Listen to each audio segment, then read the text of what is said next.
Glück ist kein Schatz, den wir irgendwann mal ausgraben. Es ist vielmehr eine Reise zu uns selbst, eine Entwicklung. Glaub mir, du willst das hier nicht verpassen.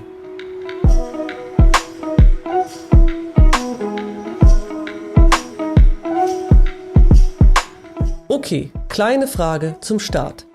Wenn ich dich jetzt frage, bist du glücklich? Was würdest du sagen? Und nein, ich habe gestern Pizza gegessen, zählt nicht. Wir alle wollen glücklich sein, aber ehrlich gesagt, wir haben keine Ahnung, was das eigentlich bedeutet.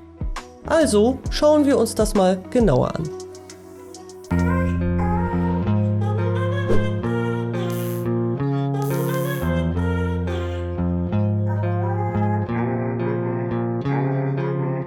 Was, wenn die ganze Jagd nach dem Glück, wie es die meisten von uns kennen, eigentlich auf einem riesigen Missverständnis beruht?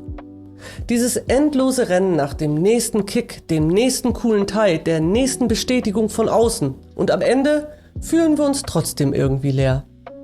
Klar, unzählige Ratgeber versprechen uns das schnelle Glück, aber mal ehrlich, die kratzen doch meistens nur an der Oberfläche, oder? Stellt euch mal vor, fast alles, was ihr über Glück zu wissen glaubt, ist vielleicht nur eine schöne Illusion. Und diese ewige Suche nach mehr macht euch unterm Strich vielleicht sogar unglücklicher. Ganz schön verrückt, oder? Was, wenn die echten, tiefen Antworten auf die Fragen nach dem Glück nicht in den aktuellen Bestsellerlisten zu finden sind, sondern in Schriften, die schon Jahrtausende alt sind, bei den alten Philosophen? Wir sind ja ständig umgeben von Dingen, die uns schnelles Glück versprechen, oder? Das neueste Smartphone, der Traumurlaub, die Likes auf Social Media. Der Haken an der Sache ist nur, dieses Glück verpufft total schnell. Wie ein Zuckerrausch. Erst High und dann das tiefe Loch.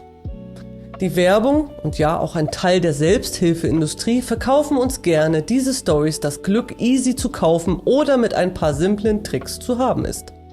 Aber was, wenn das echte Fundament für ein erfülltes Leben ganz woanders zu finden ist? Was, wenn die wirklich tiefen Einsichten zum Glücklichsein von Denkern kommen, denen oberflächliche Versprechungen einfach nicht genug waren? Genau da wollen wir heute mal genauer hinschauen. Auf echt faszinierende und oft überraschende Ideen von Glück, die vielleicht alles auf den Kopf stellen, was du bisher darüber gedacht hast. Fangen wir mal mit Aristoteles an, einem der ganz Großen aus der Antike. Für ihn war Glück kein schneller Gefühlskick oder so ein kurzer Freudenmoment. Ganz im Gegenteil. Glück ist für ihn das Ergebnis eines wirklich erfüllten, sinnvollen Lebens. Es geht darum, du selbst zu werden, dein volles Potenzial zu entfalten. Glück ist bei Aristoteles also kein passiver Zustand, sondern eine aktive Tätigkeit. Es geht darum, das Beste aus sich zu machen, indem man vernünftig und tugendhaft lebt. Es zählt weniger, was dir einfach so passiert, sondern vielmehr, was du tust und wer du dadurch wirst. Stell dir einen Handwerker vor, der in seinem Job absolute Meisterschaft erlangt. Nicht der Beifall von außen macht ihn happy, sondern das meisterhafte Können selbst. Glück ist für Aristoteles also kein Zufallstreffer, sondern das Ergebnis harter Arbeit an dir selbst und deinem Charakter. Machen wir einen Sprung zu Epikur. Der wird ja oft missverstanden als jemand, der nur auf Genuss aus war. Aber Epikur meinte was viel Feineres. Sein Ziel war nicht, sich einfach jedem Vergnügen hinzugeben, wie es zum Beispiel ein anderer Philosoph sah. Epikur ging es um Ataraxie. Das ist ein Zustand tiefer innerer Ruhe, ganz ohne Angst und Stress und um Freiheit von körperlichem Schmerz. Für ihn war nicht wichtig, wie viel Vergnügen man hatte, sondern welche Art von Vergnügen. Die einfachen Dinge im Leben, Weisheit, gute Freunde und ein eher ruhiges Leben, weg vom Stress mit Politik und Gesellschaft, das waren für ihn die echten Schlüssel zum Glück. Es ging ihm darum, seine Wünsche runterzuschrauben, um innerlich frei und unabhängig zu werden.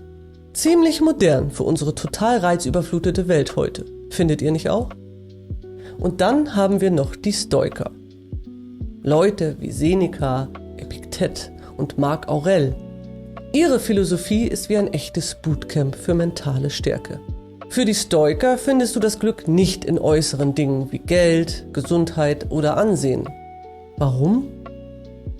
Weil all das vergänglich ist und wir es sowieso nicht komplett kontrollieren können. Echtes Glück, so haben sie es gesehen, kommt von innen, aus Tugend, Vernunft und der Fähigkeit, das zu akzeptieren, was wir eben nicht ändern können. Der Trick ist klar zu unterscheiden, was liegt in meiner Macht. Was sind meine Gedanken, meine Entscheidungen, meine Handlungen? Und was liegt nicht in meiner Macht? Im Grunde alles andere. Wenn wir uns auf das Erste konzentrieren und den Rest mit einer gewissen Gelassenheit begegnen, dann finden wir zu einer Art unerschütterlichen Seelenruhe. Glück ist hier wie eine innere Burg, die uns auch dann schützt, wenn es im Leben mal richtig stürmisch wird. Okay, was können wir jetzt von diesen alten Philosophen für uns mitnehmen? Aristoteles sagt uns, Glück finden wir, wenn wir unser Potenzial ausschöpfen und ein sinnvolles Leben führen. Epikur erinnert uns daran, wie wichtig innere Ruhe und eine kluge Bescheidenheit sind. Und die Stoiker? Die zeigen uns, wie wir zu einer unerschütterlichen Gelassenheit finden, indem wir uns auf das konzentrieren, was wir wirklich in der Hand haben. Da zieht sich doch ein roter Faden durch, oder? Echtes Glück ist vor allem eine innere Sache, viel weniger abhängig von äußeren Umständen, als wir oft glauben. Es ist ein Weg, eine Einstellung, eine Art zu leben. Spannend ist ja auch, dass die moderne Psychologie heute immer mehr betont, wie wichtig Sinn im Leben, Selbstakzeptanz und gute Beziehungen für unser Wohlbefinden sind. Und genau diese Dinge stecken schon tief in diesen alten Philosophen drin. Diese kleine Reise durch die Philosophie zeigt uns also ziemlich klar: Glück ist kein Schatz, den wir irgendwann mal ausgraben. Es ist vielmehr eine Reise zu uns selbst, eine Entwicklung. Glück ist oft nicht das, was es auf den ersten Blick zu sein scheint. Es ist tiefer, vielschichtiger und oft ganz anders, als es uns die schnellen Glücksversprecher von heute erzählen wollen. Wenn wir uns mit diesen zeitlosen Weisheiten auseinandersetzen, können wir vielleicht unser eigenes Bild von einem erfüllten Leben nochmal ganz neu überdenken und lernen, das Glück mehr in uns selbst zu finden, anstatt ihm ständig da draußen nachzujagen. Die wirklich spannende Frage ist ja nicht nur, was ist Glück überhaupt, sondern was macht mich ganz persönlich wirklich glücklich? Und diese Antwort, die finden wir nur, wenn wir ehrlich bei uns selbst nachschauen. In diesem Sinne, haut eure Gedanken dazu mal in die Kommentare und wenn euch das Video gefallen hat und ihr Lust auf mehr solche Gedankenanstöße habt, dann lasst doch einen Daumen nach oben da und abonniert den Kanal. Falls du jetzt klüger bist als vorher, Glückwunsch. Falls nicht, einfach nochmal schauen.